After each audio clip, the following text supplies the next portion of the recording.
every other Friday, and we stream onto multiple community pages because Life Coach Friday is all about creating a better community, a stronger community, being better members of our community.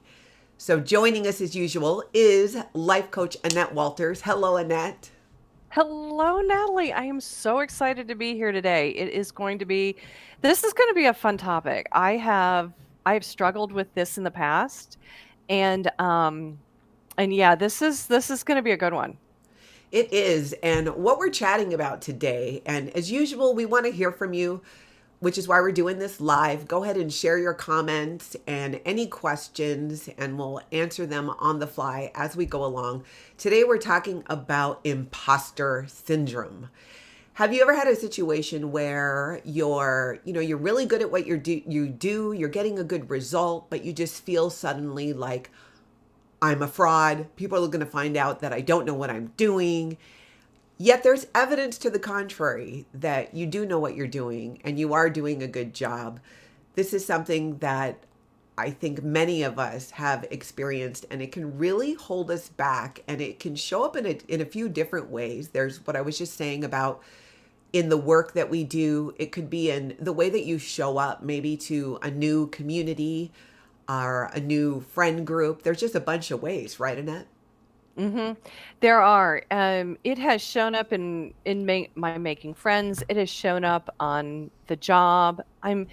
If anybody has followed me for very long, you know that I'm a writer. I love to write. It's one of those things, and yet, um, this imposter syndrome will show up and I won't put my work out into the world because I think that it's less than that it's not meeting the mark that, I'm going to get criticized. Basically, I'm going to be found out as a fraud that, that I don't know what I'm talking about, and yet, it's like you said, I've got all of this evidence to the contrary. I mean, it's one of the reasons why I became a life coach is because of the results that I got in my life through life coaching and my life coach. And and then it was and so I have all of this evidence. Oh, I'm moving all around. I love Yep. that. I had it. Something just went kablooey there, but I got you back on. That's okay. That's why you're sitting on the technical side and I am not. So there we go. There we go. See, people, we'll get this going. It'll be fine. It'll be fine. So, a lot of times when we're talking It's about good imposter because I'm an syndrome, imposter. I obviously don't know what I'm doing. God, we have the best time. We just do. Thanks. Welcome to our inner world. This is what it looks like when you're not actually watching sometimes. So, but it's one of those things where we're so worried about being found out. Um, it's a lot of times in my past, it has been because of moving around. I think I've shared a couple of times that I've moved over 15 times in my life. That's I have had crazy. I have adapted to all these different places. Have I frozen on your screen a couple of times, or am I still kind of live? You froze a little bit, but I can still hear you well. So even though Okay. you're kind of glitching here and there, I think we're having a little bit of a connection issue, I think, on your end there in Texas. I think I am too, and I'm not quite Mhm. sure why because all of my people are not on the internet right now. So we will continue on. So, but when it has showed up in my life is um, I'm actually very good at meeting people and getting to know who people are. It's just part of relocating so many times. And yet, it'll show up where I get super nervous, like, "Oh, they're gonna figure out that I don't belong in this community, or they're gonna judge that I shouldn't be here." And that has kept me from going to doing things with new groups that I've wanted to do. It is it is one of the things. Oh, and I talked about this week in my newsletter that I sent out, and it is about putting on a mask, not the masks we've been wearing for the last 2 weeks or 2 years, but really literally the facades that we put on to be acceptable to other people. And so when I showed up like that, then I wasn't showing up as myself. I was really more of a practiced chameleon, and one of the bad things that happened by that was my answer to this imposter syndrome, was to become a chameleon, but that meant that I didn't show up as me, which has Uh, really led to not being able to make relationships hardly at all through most of my life, because I thought being a chameleon was who I was. But that wasn't actually allowing anybody to see me, and so that was kind of the effect of the imposter syndrome for everything that I went into. how did you figure that out when you spotted that? You know, because I think that's something that is really common, especially when we're if we're moving to a new area, you know, meeting new people, different friend groups, where it does seem sometimes it's easy to kind of sit back and then just see what everyone else is doing, and like you said, kind of chameleon your way in there. How did you spot that, and did that then change how you interacted with groups once you were aware of it? It how I spotted it and did it change? I'm gonna start with the last question first. The change was dramatic, and I would say the biggest part of that change happened, about a year ago. I mean, it took me I've been life coached, I've had a life coach, and I've been certified as a life coach for a number of years now. And it really took me up until about a year ago to understand what I was doing, because in a lot of ways it was working for me. It was kind of my modus operandi, if you will.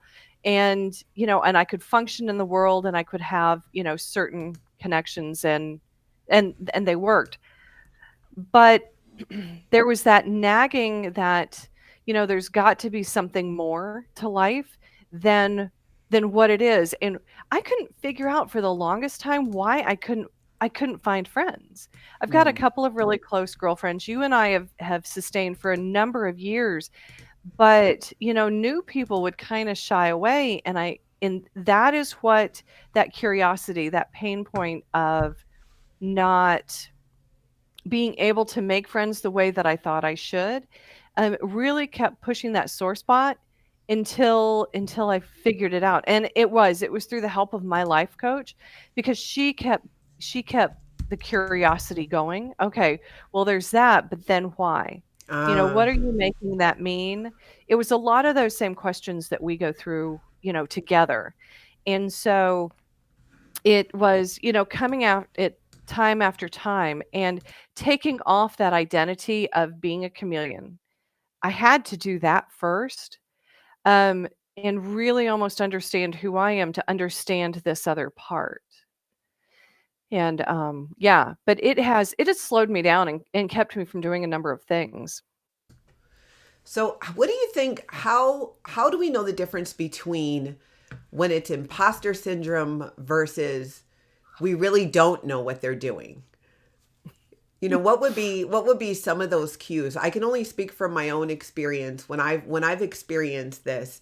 I remember one specific time and it was early in when I was working in social media. I did social media management and digital marketing, and I was getting really good results for a client of mine. It was going really well. It was exceeding everyone's expectations, including my own. So I was doing the things that I should be doing and getting the results that I was trying to get. And I just had this moment when it was going really well that, wait, how is this happening? I don't know what I'm doing. And it was looking back, I can see that as that's so ridiculous, because if I didn't know what I was doing, I wouldn't have been getting the results that I was getting. So I do Mhm, know what I'm doing. But it just feels, that moment of, oh my gosh, how is this happening? I think mhm. that's definitely was imposter syndrome versus times when, I might enter into something and realize, okay, there's things I need to learn about this. Like, anything to do with my car. I have no clue. I have to watch a YouTube video. I'm terrified to put air in my own tires. It just goes on and on. Exactly. So there, I don't know what I'm doing, so I don't feel like Mhm. an imposter. But how can we kind of really differentiate and see those cues to take a step back and not go down that rabbit hole? Yeah, that rabbit hole. The difference between the rabbit hole and just not, having fear based on I don't know what I'm doing. The difference is really how where the focus is. If the focus is on yourself, basically you've kicked in your fight or flight and it's time to protect yourself. We need to build a wall so that nobody, finds out that I can't do this. As opposed to just being embarrassed about maybe I don't know how to put air in my tires. If you are, you don't need to be embarrassed, Natalie. It's okay. Lots of people don't like to do it. It's okay. We all might overinflate and then God knows what would happen. But, it's when you know the difference because fight or flight will kick in. That's the point at which you find yourself going, "Oh, I better watch what I say," or "I better, say the right thing so that I will be acceptable to other people, so that I will be perceived as confident." When we are, just when we just don't know how to do something, that's when we're not distracted by the perception of others, but we are willing to, more dive in and figure it out. Or in my case, the other day, I went by the tire store and had them fill up my tires with air. And so it was one of those things where the difference between imposter syndrome and, just not knowing how to do and maybe being embarrassed or, fearful that somebody might, uncover it. Because imposter means that you're trying to put up these walls, put on this facade like I was talking about before to get people to like you. And it almost comes with an agenda of what you want on the back end. And so in imposter syndrome, it's not like you're trying to trick people, but it's that you don't want to be found out. And with that, it let me find the words really quick. It It has, as I said, it has everything to do with the fight or flight. If that automatic brain has kicked in and you've got about 52 thoughts in your head that are completely distracting you from what you actually want to do, and it has to do with they're going to find me out or I'm going to be perceived as not credible, that is when imposter syndrome has kicked in Hmm. because you're so distracted, if you will, about this being found out, being found not competent, that is when it has kicked in. And it really is that automatic brain trying to protect you. The big thing I want to let you know is that nothing has gone wrong here. Imposter syndrome is just something that happens to all of us, and it comes from that automatic side of our brain that kicks in the fight or flight to literally keep us safe. The thing is that right now in this day and age, there is no tiger around the corner that's going to consume you. And so that fear that we have is a little bit unfounded, but it is part of our programming. And if our brains can get us to shut down, to build those walls, and even though we may be miserable in those walls, it has done its job. And so it continues on until we realize, wait, I don't have to walk through this in this way.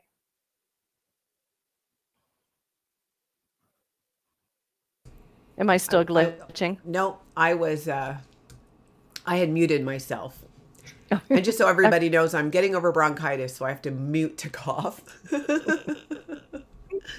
So you really get to see a lot of how the donuts are made today.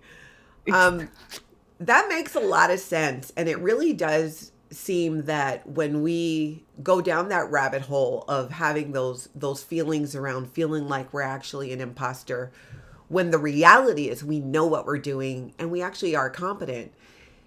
I really like what you said because that distraction, now we might actually act or behave in ways that aren't competent because we're just Mhm. in our heads about this My rather gosh. than just continuing on and doing the work that we're doing and celebrating our wins along the way. Mhm. It just seems so, it becomes this self fulfilling prophecy in a way. It does. It does. And in one of the other ways that this will show up is in, you kind of tapped in on is perfectionism. Because when we are so focused on ourselves and getting it exactly right before we put something out there or we show up, when we have imposter syndrome, perfectionism really does kick in and it keeps us from actually being focused on whatever it is that we really want to do. I know that sounds kind of odd, but we almost get into perfectionism so that we aren't found out, so that we're not judged as incompetent. And Ah. so how can we really be focused on doing this thing well when we're so focused on it, but it needs to be perfect. And perfect is generally designed by other people, not by what we are trying to do or trying to create. So then you're saying it's possible then if we're focused too much on doing something perfectly, we kind of lose sight of the big picture of accomplishing the goal that we're actually trying to accomplish and getting Mhm. too hung up on making everything look and seem like it's so perfect. Because when I think of perfectionism, I think of that it's not anything not out of line, an I not dotted, just perfect, no Mhm. errors. And so what you're saying is we can even kind of get too hung up on that and then lose track of the overall what we're trying to do. I think what reminds me of that is you were referencing the newsletter that you put out about the different masks that we wear. And it really relates to this imposter syndrome. And there were some typos and things in it. And when Oh I read gosh. it, I didn't Yes. even notice because I was so sucked into the story and what you were talking about and the content. I was so focused on the content of it that I didn't even see when you told me there were all these mistakes. I was like, really? I didn't even see it.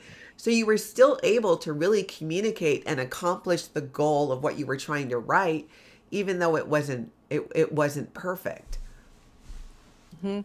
And that really and so everybody knows, I probably talked about this with Natalie about 3 or 4 times already going, "Oh my gosh, I am so embarrassed about what I put out."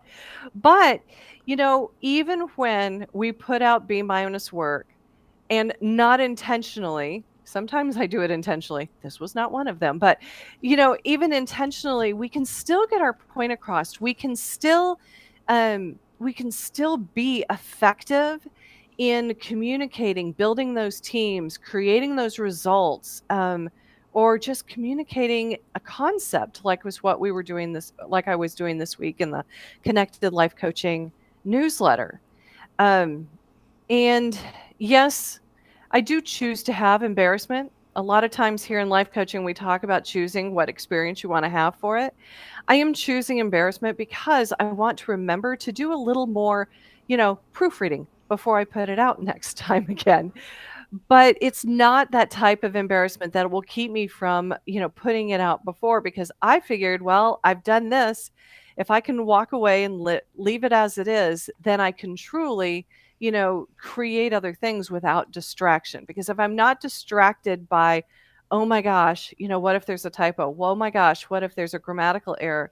I'm so much more likely to get this out because people need to know what I have learned over the last couple of years, because it creates life transformations. And if it includes some typos or some grammatical errors, like what happened this week, then that's the way it comes. Obviously, Natalie, you thought it was just as effective. Yeah, I really did. And that's such a tool right there because I think often when we decide to try something new or go at a new venture, a lot of what holds us back as individuals is a fear of making mistakes or a fear of not having it perfect. And I think so much doesn't get done then out of that fear. Whereas if you just put it forward and you create what you're creating, you do what you're doing and don't get so Mhm, hung up on, it being so perfect, you're accomplishing your goal. And mistakes can be corrected. That's a thing at the end of the day. mhm. I religiously have typos or yeah, I'll reread something 3 times and still there'll be something I'll be like, oh my gosh, I missed that. And then it gets fixed. But at the end of the day, Mhm. the message still gets out. Things are still going forward. I feel that nobody is paying as close attention to what any of us are saying or doing than we are. I agree. I Uh, agree. mhm. We got a little comment here from Molly. For you, Annette, it says, Annette, you teach so well the concept of separating thoughts from facts. Would this be a great way to handle self doubt? Oh, yes, yes. Self-doubt is one of those things that is definitely part of the imposter syndrome because we have determined that, they're going to find us out. We are definitely thinking that we're not as much as we could be or that we should be. Those have tos and those shoulds. And so the self-doubt is one of those things that most of us let run its course. Well, it's almost like, as a realtor, you have these buyers that go, when I walk in, then I'll know it when I see it. And, even I was a realtor for a long time, and it was so frustrating because it was like, well, yeah, but how can I choose a house for you if you just tell me I'll know it when I see it? How can I actually be of help? Well, the same holds true for us and how we can handle self-doubt. If we just take some time to really see what is going on, we separate the facts from the thoughts. In life coaching, what Molly is talking about is we spend a lot of time talking about what are absolute facts. Now, these absolute facts can land at our doorstep and we don't like them, but that is just a thought. That is optional, if you will. Facts are something that if you lined up all the humans in the world, they would all agree. And facts in and of themselves are neutral. And you're like, well, but what about this or what about that? That's just horrible. Or why would they do that? The thing is that let's say you have a person who's done this horrible thing and you have this other person, maybe us, that we're going, oh my gosh, that's awful. We should definitely judge that. We should definitely, do it. But the thing is that that person who did it actually got something positive to them, something positive out of it. They didn't think it was horrible. We think it is horrible. The difference between the two means that that goes into the thought line as opposed to being a circumstance. If we have an extreme example, one of my favorite examples is 9/11 was the worst day in modern American history. Is that a fact or is that a thought? I Or what suppose it is would fact be and would what be a thought because it would be for some, but maybe not for others. Mhm. Because for the guys who flew the planes into the buildings, that was a glorious day for them. Mm. For the rest of us here, that was a horrible day. The fact that planes, that there were pilots, that there were terrorists, there were, that buildings came down and things like that, all of those are facts. From there, then we have our thoughts. We have our automatic thoughts that we talked about before, the ones that come from that fight or flight type of place. And then we have those that come from our prefrontal cortex or our decision making side of our brain. And really, what happens is that those automatic thoughts come, as it says, automatically. It is then up to us to determine, do we want to let those continue to ride, or are we going to choose to think something else and create the experience that we want? What came of 9/11? I mean, we saw communities come together like we have never seen in our history. We saw people flying the American flag all over the United States in places that it never had. That sense of patriotism, that sense of bringing together. I'm hoping that that bringing together can happen in our lifetime again without something so tragic happening again. But all of those people took that horrible situation that, most Americans thought was horrible and turned it into a way to connect to their community, turned it in a way to remember what those things that they do love about being in this country, whether they're citizens or not. And so you have these ways that you can perceive things, and then you have a choice. Do I just want to sit in grief and disbelief? Does that actually help me or help anything move forward?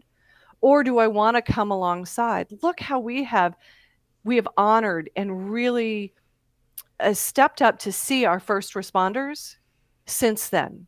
It's night and day. And they've always been heroes. They've always walked into those fires or created those, you know, been those people who were willing to face those things that many of us are not. And now we honor them so much more since then. That is the difference between taking, one of those situations and, how are the many ways that we decide that we're going to see it? And now what are we going to do from there? If we're in overwhelm, if we're in fear, we don't do anything. But when we decide we're going to honor, we're going to not forget, we're going to remember, we're going to go in a different direction, that's when we create change and differences in this world. And so when you think about that self-doubt, you have that same exact opportunity in your head as well. You've got two parts. You've got your automatic side, which is going to try to shut you down because literally it keeps you safe. It's doing its job. But remembering the prefrontal cortex, that you do have a choice, that you can step forward and go, I can continue on doing it that way, or I wonder how else I want to experience. And you do this by thinking, how do I want to show up as how do I want to show up in this? How do I want to experience this? That will help me, that will help others, that will just move things forward. And that's a great way right there to, I think when we're feeling that, we're talking about imposter syndrome and that feeling of self doubt, and that even though things are going well, surely I don't know what I'm doing. Stopping and looking at it that way and recognizing that, not going down the rabbit hole with all of the self doubt, it's such a turning point, because I know times when I made the choice to go, okay, what is the fact, taking the step back, what is the actual true fact and reality of the situation. Well, I'm creating something that's going really well, which would indicate that I know what I'm doing. And I know what I'm Mhm. doing. It's just like you said, that self-doubt where that fight or flight comes in for whatever reason. And I've noticed the more that I've practiced that and used those tools that you're mentioning, the less it happens. Even in Mhm. other areas, it just things just go a little bit more lickety split and more. Of course, that's the outcome, because that is exactly what I was going for. That's exactly what I Mhm. was trying to create and what I'm doing. And that's just a game changer. So it's such a valuable tool. And I think you really hit it out of the park on the explanation and gave us some tools and things to think about when it comes to imposter syndrome. Before we wrap up, is there anything you want to add? Yes, if anybody's interested in that newsletter, you can find it out at connectedlifecoaching.net. Right at the bottom of the page, you just click there, you'll get it every week. And we will talk about different life coaching tools. There'll be a story. I've got movie clips that have gone in there, theater references. I guess I kind of like the acting. And as well as the tools and practical stories that you can use in your own life. So feel free to get on that, and you will be up to date with everything that's going on, as well as links to the replays for Life Coach Friday, which we will be back doing that in 2 weeks. That's right. Every other Friday, streaming on multiple community pages, because Life Coach Friday is a way for all of us to learn tools to create better communities wherever we are. So, everybody, have a great weekend. Thanks for joining us this week, and we'll see you in 2 weeks.